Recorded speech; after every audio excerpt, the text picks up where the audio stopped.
Pour ne rien manquer, abonnez-vous maintenant. Allez, prélever, comme disait Michel Audiard, bientôt il ne nous restera plus que l'impôt sur les eaux. Et oui, on peut se poser la question effectivement parce que encore et tous les jours, ou presque, s'ajoute une nouvelle taxe. Alors c'est vraiment ça, taxer, il en restera toujours quelque chose, jusqu'au moment où il ne restera plus rien. Olivier Delamarche, bonjour. Bonjour. Bonjour Olivier Delamarche, vous êtes analyste Bonjour, économique, ouais. vous êtes cofondateur de la lettre économique Les Incorruptibles. Et voilà, alors, ce qui s'est passé, c'est ce vote du Parlement européen sur cet ennemi, ce pelé, ce galeux, nous vient tout le mal, le CO2. Je croyais qu'il avait diminué, ou en tout cas qu'en France, il n'était pas le plus fort. Non, il est très fort, il faut le vaincre. Alors, qu'est-ce qui se passe? Qu'est-ce qu'ils ont décidé, ce Parlement européen, Olivier Delamarche? À partir de 2027, pour les particuliers, après pour les entreprises, il y a un autre calendrier, mais pour les particuliers, à partir de 2027, vous serez amené à payer une taxe carbone qui pourrait alors je crois que Philippe Murer donnait l'exemple d'une famille de 4 personnes qui consommerait 40 tonnes de carbone par an, eh bien paierait 1800 euros de taxe carbone. Voilà, de 1800 euros par an, donc dans 3 ans, 4 ans, c'est 2027, hein, voilà. C'est demain, c'est ça. Voilà. Ouais. Donc et puis après, il est prévu que au départ le prix de la tonne soit imposé à 45 euros, mais la suite, on pourrait aussi débloquer les prix de la taxe carbone. On voyait le coup venir depuis un moment. Si vous voulez, après le pass sanitaire, vous avez le pass carbone, vous avez la taxe carbone. Au départ, c'était évidemment les sociétés polluantes qui étaient visées, et puis ils étendent ça aux particuliers. Pourquoi? Parce que tout simplement, on sait que tous les pays occidentaux sont ruinés. Avec un taux d'endettement pas possible, etc. Donc il faut bien trouver de l'argent. Et là, c'est facile parce que si vous voulez, c'est toujours sous principe écolo. C'est-à-dire qu'on vous dit vous allez payer une taxe carbone, mais c'est quand même c'est pour aider la nature, c'est pour aider le monde à survivre. Et donc, évidemment, vous pouvez pas dire non, vous pouvez pas dire... Attendez, non, Olivier Delamarche, je peux dire non quand on sait le rôle aujourd'hui que joue le CO2, en tout cas dans le réchauffement climatique. C'est-à-dire qu'il y a quand même quelque chose. Je dis pas que le CO2 ne pollue pas, mais le CO2, on en a besoin pour les plantes, etc. Mais enfin, le taux de CO2 en France, c'est 0,9%, c'est même pas 1%. Alors, au nom de quoi... Oui. Mais ça, on s'en fiche, c'est-à-dire qu'on fait, les gouvernements font ce qu'il faut pour qu'on passe aux centrales à charbon, parce qu'ils ferment les centrales nucléaires. Oui. Vous avez vu que les Allemands ont fermé leur dernière centrale nucléaire, tout et donc à fait. ils fonctionnent au charbon. Oui. Et ensuite, on va vous expliquer que faut payer leurs erreurs. Mais c'est classique, si vous voulez, c'est-à-dire que là, ils sont décidément de plus en plus en roue libre. Et pas simplement Monsieur Macron, mais l'Europe entière est en roue libre et va se mettre à chercher de l'argent partout. Donc ça n'est que le début, André. Il va y en avoir d'autres, des impôts. Dites-moi, est-ce que l'eau, ça va être l'eau après, non? Peut-être. Non, mais probablement, c'est déjà, on vous prépare à ça. Donc après, vous aurez l'eau, en effet. Oui. Et puis un jour, on va vous demander d'arrêter de respirer. C'est sûr. Sinon, vous serez obligé de payer. Non, mais on va dans quelque chose qui n'a plus aucun sens. Simplement, ils sont, je pense, tous plus ou moins en panique parce que ils se disent que si les gens se réveillent, ils risquent leur tête. Donc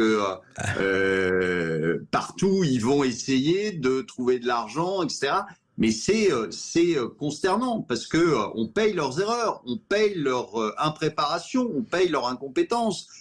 Si on avait fait ce qu'il fallait, c'est-à-dire continuer sur le nucléaire, parce que ça ne dégage pas de CO2, donc Bien sûr. vous pouvez avoir de l'énergie propre. C'est ce qu'on avait avant que Monsieur Macron commence à fermer les centrales, et puis qu'il change Déjà d'avis, Monsieur Hollande, Monsieur Hollande, hein, Fessenheim. oui, Oui.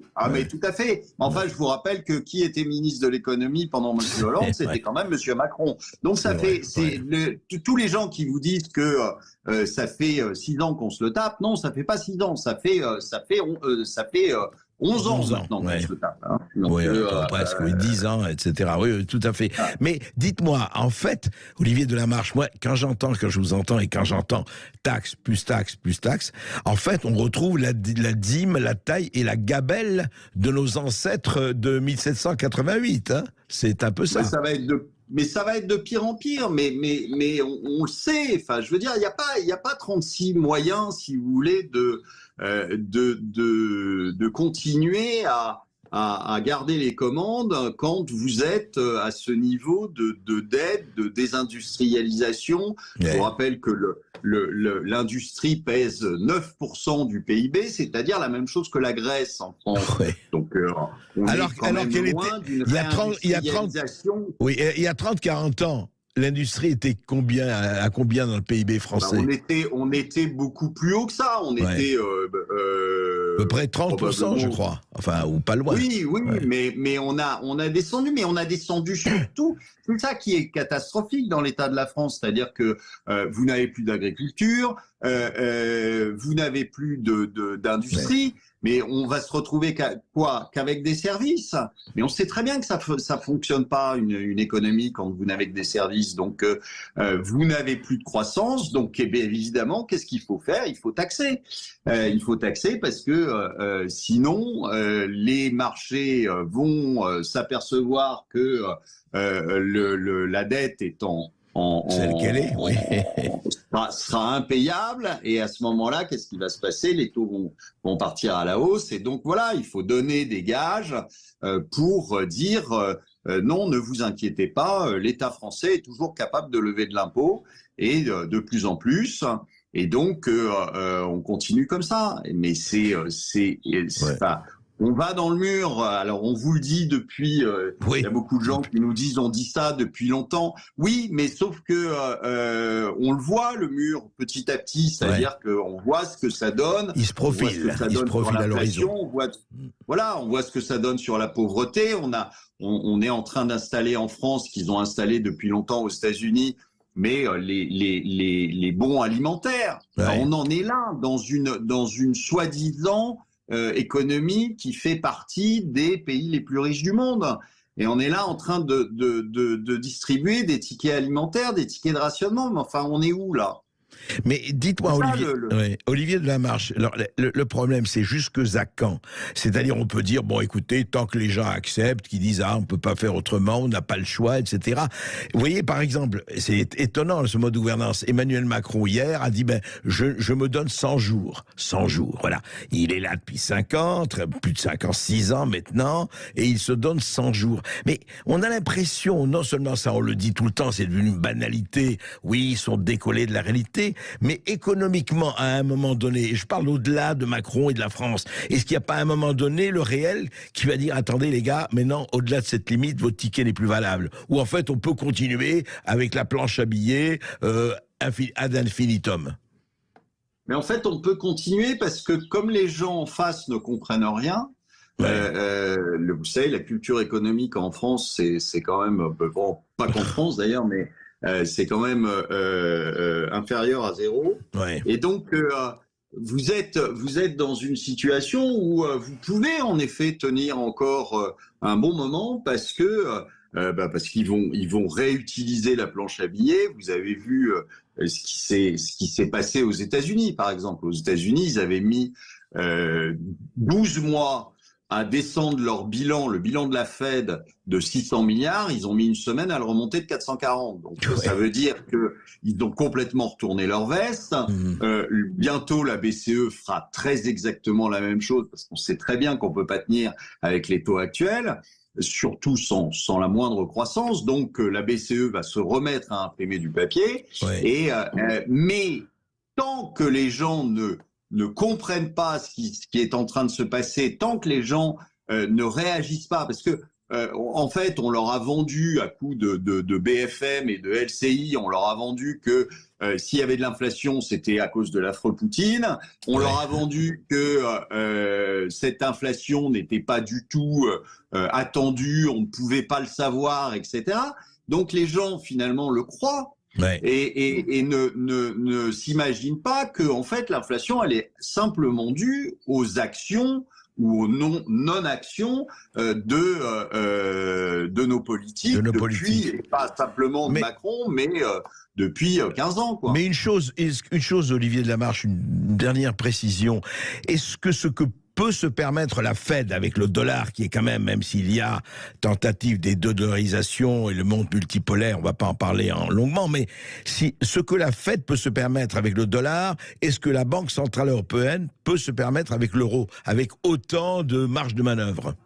Ah, le risque, c'est que les Allemands, à un moment, disent vous êtes bien gentils, mais on va pas continuer à jouer avec vous.